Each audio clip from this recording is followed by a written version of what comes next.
Welcome back to Orioles Baseball on Out of the Park Baseball 22. I am Brian. Once again, I want to thank you for your support as we continue on in our rebuild of the Baltimore Orioles. They had an awesome finish to yesterday's game in real life against the New York Yankees as Santana gunned him down at home plate to end the game in extra innings. But unfortunately, things are going as swimmingly in our franchise here. Did quite a bit of simulation before getting into all of that. If you haven't already subscribed to the channel, like this video as that'll help more people find this channel just like you did. And some fun stuff. Next week, I will be utilizing a brand new microphone. I am finally getting rid of the Blue Yeti, and hopefully we'll have a little better audio listening pleasure for everybody involved here. I do want to go over some stuff that happened while simulating, some off-screen stuff. So really won't be doing much here, so just kind of bear with me and listen. Keegan Aiken, again, our pitching staff has been hammered with injuries, and Keegan Aiken has been one that has suffered the most as he will be out for the season. He's going to be out for 6 to 7 months with a torn labrum. Due to this, Brian Abel, our team trainer, has been fired. Waiting on finding out if our next trainer will accept our offer, as I sent an offer out there. Still pending. It's to Rick Jameson. So after all of those injuries in the last simulation, it's just too many. It's entirely our pitching staff too. So hate to see it. Something had to be done. So we let go of Brian Abel, and we're going to hopefully bring on Rick Jameson. But speaking of brand new contracts being issued out there, Freddie Galvis is going to be a Baltimore Oriole for the next 4 seasons. He wanted a lot of money. He wanted an average value of $6.5 million. Now, I like Freddie Galvis. He has been crushing it this season so far, but I do not think he's worth that much, especially if we're in a bit of a rebuild. I do want to help players that are helping me out. That being said, I need to think about the long term of this franchise. And Freddie Galvis, while he's good, is not going to be the cornerstone of this team. We did sign him with a 4-year annual average value of $3.625 million. It's going to be front loaded, so he's got $4.5 million to start off, $3.5 the next 2 years after that, and then $3 in the final year. Now, however, this is the exciting stuff. It's All-Star time, which means we can start voting for All-Stars. I'm going to officially go through my ballot in the next episode. And that's pretty much what the whole episode is going to be, is about the All-Star game. I just want to kind of put this out there and kind of give you a heads up. We're going to talk about All-Star ballots and who we're going to pick, why we are going to pick certain players, if we're not going to pick our players. But it's going to be fun. We're going to do a whole All-Star ballot selection for that. And then within the video, we're hopefully going to get up to the All-Star break at that point and kind of go over what is going to go on with the Baltimore Orioles when it comes to the representation in the All-Star game.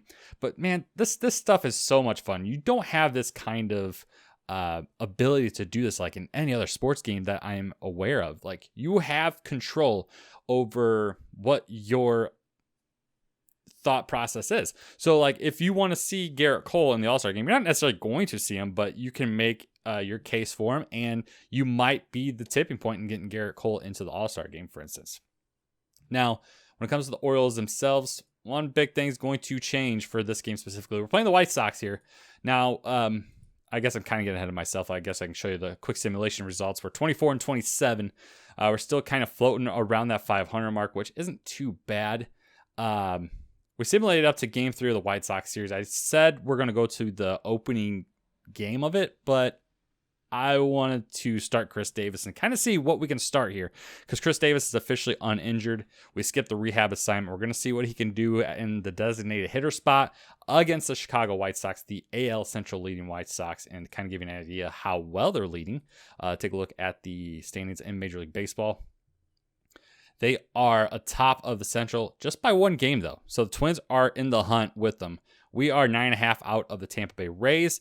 In the wild card, we are still in the thick of it. We're just 2 games out of a spot there. So still definitely in talks to be in the playoffs. Of course, it's not going to be very easy, but we are maintaining around a 500% just outside the month of June. So we're going to see what we can do. So without further ado, we're just going to get straight into this game. This video is probably going to be a lot shorter than what you're typically used to, because we're just going to be going over the game itself. Take a look at our lineups. We're going to have to change this here in just a moment here. We're going to put, as you already mentioned, we're going to put Chris Davis in to start at designated hitter just to see, because earlier this in the series I mentioned if there's an absolute best case scenario, it's Chris Davis goes off in the weeks after coming off injury, and we can trade him away immediately. Get rid of that contract and just open up so much space in our cap. Of course, we have to find a team willing to take on that contract, but he is 35 years old. That's also a big problem. So let's see what we can do with Davis starting. Hey, and if he just starts crushing home runs, that works out for us too. Hayes will be leading off and batting. We'll be fielding in center field as usual. Santana will be out and left. Mountcastle at first. Severino is going to be catching. He is starting to get a little cold, as you can see by the little denotation here. Trey Mancini out in right field. Davis will be starting at DH at the 6th spot. Rio Ruiz will be 7th, and he'll be over 3rd. Velaka will be in at second base, and then Freddie Galvis, our new signee, will be at the bottom of the order at shortstop. With the White Sox, Nick Madrigal will be leading off for the Pale Hose. Luis Robert out in center. Eloy Jimenez out in left. Andrew Vaughn over at first. So fortunate for us, no Jose Abreu in this lineup because Yerman Mercedes is going to be the DH as well. Danny Mendick over at short. Adam Eaton out in right. Lurie Garcia is going to be 3rd. And then Lucroy, the veteran, is going to be the catcher.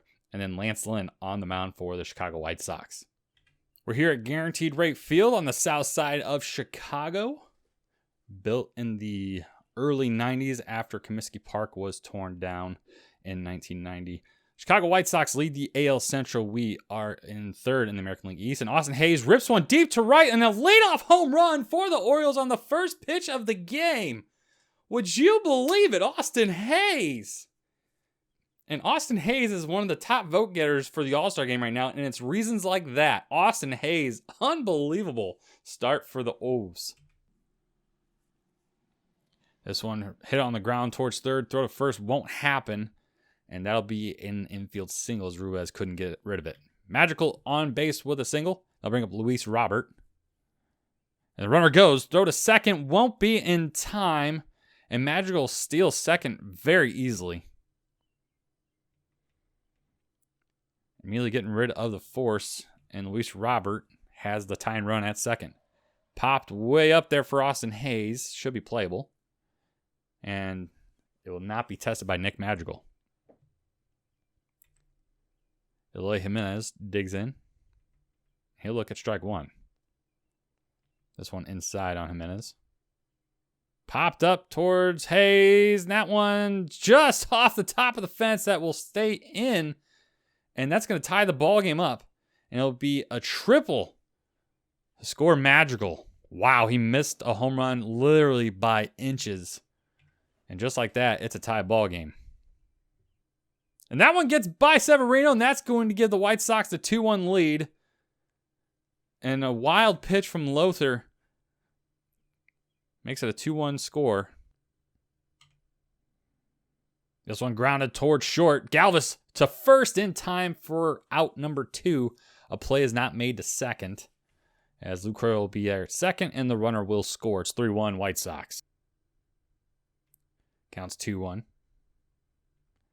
Even up at 2. This one hit to the right side of the infield, but foul. This one hit deep to left. If it carries, it's out of here, and it's gone! Pat Velaka gives the Orioles a 4-3 lead, his 4th of the season. Unbelievable clutch move there. Pat Velaka. Fouled away just off the tip of the bat.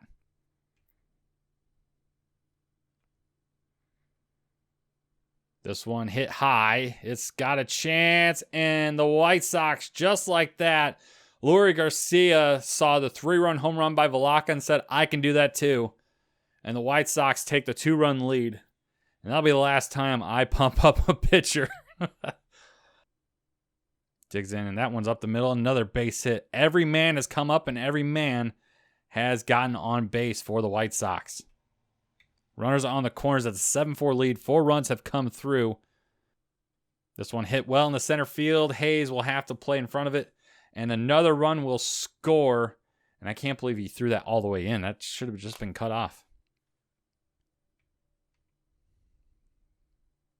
Swing and a miss, strike 3, and like we've seen several times before, Mountcastle strikes out to end the game.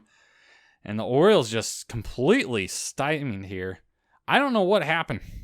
That 6th inning was nice, but the Orioles, despite the 8 hits, didn't look like they had much life in them at all today. The nice home run there from Pat Vlach and, of course, Austin Hayes' leadoff home run were nice, but that really was essentially the story today for them. It was just 2 swings of the bat where the White Sox just looked like they were locked in completely. Danny Mendick was the only player not to get a base hit today, and the only players not to get multiple base hits were Andrew Vaughn and Nick Madrigal. Or for us, I mean, Austin Hayes was 2 for 3. He got on every time except for once. Mountcastle 0 for 5, so he's back into struggling. Pedro Severino had a pretty good day, went 2 for 3. Mancini 1 for 4. And Chris Davis in his return went 1 for 4 as well. Galvis even went 0 for 4 as well. Lothar had a decent game until those runs just started piling in the 6th inning. And things just turned worse for them at that point. It's a rough day at the office for the Orioles, losing big to the White Sox. Chris Davis didn't have a great first game back. Not entirely surprising, but it is what it is. So after that game against the White Sox, we're going to go ahead and simulate up to the first game of the Tampa Bay Rays series. That's how we're going to start off the next video, and then we're going to talk about the All-Star game after that, talk about putting in our ballots and going from there. And then the video after that, we'll play one of these games against the Rays and then start simulating up to the end of this month, the end of June, and kind of play one of the Astro series. And then eventually we're getting close to the AL-NL All-Star game. So, boy, what a heartbreaker. I mean, we ever since that Yankees game that we played and did pretty well in, I mean, it's just been heartbreak city for us as Orioles fans. Hopefully things start to turn up in our next video. Again, I want to thank you for your support. If you haven't already, like I said, hit that like button, subscribe, share this video with a friend, maybe an Orioles friend or someone who's thinking about picking up out of the park baseball, and this is the game they need to watch to see how it's all done. Take a quick look at the standings before we go for you. 10.5 back out of first of the Rays. Again, we're going to be playing the Rays here in our next video, so hopefully we have some chance at pulling in a little bit on them. We found ourselves down 3 games out of the wild card. Wild card's still playable for now, but we're heading towards the wrong side of it. 4-6 in our last 10. But in the meantime, thank you for your support, and we will see you later.